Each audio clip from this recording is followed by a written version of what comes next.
On dit souvent que le cimetière des Chiens d'Asnières, c'est un peu le Père-Lachaise des animaux, effectivement.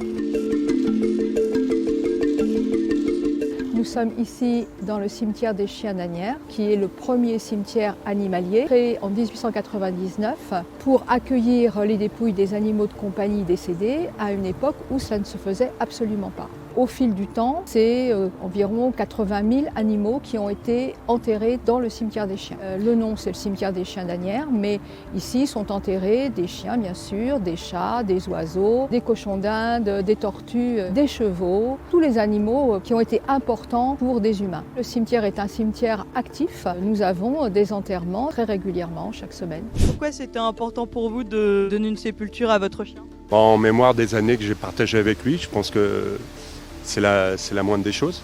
Ça permet aussi de venir de temps en temps et de se souvenir des bons moments passés avec mon animal.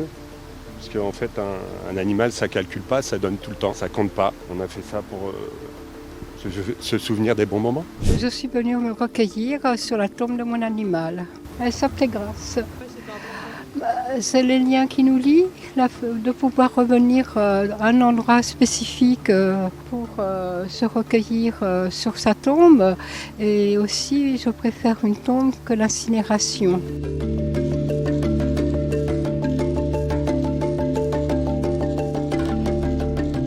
Alors bien sûr, le cimetière, ce sont tous ces animaux de personnes lambda comme vous, moi, qui ont fait enterrer leurs animaux, mais c'est aussi et d'abord rendre hommage à ces chiens, à ces animaux, à ces chevaux qui ont accompagné les hommes tout au long de leur histoire et dans les moments parfois les plus difficiles à vivre. Ici, la tombe de mes mères, chien des poilus, chien des tranchées de la Première Guerre mondiale, qui rend hommage à tous les chiens qui ont été par centaines utilisés pendant la Première Guerre mondiale. Nous sommes devant la tombe de Rintintin, qui contient la dépouille du premier Rintintin, puisque Rintintin a été incarné par plusieurs chiens au fil des épisodes.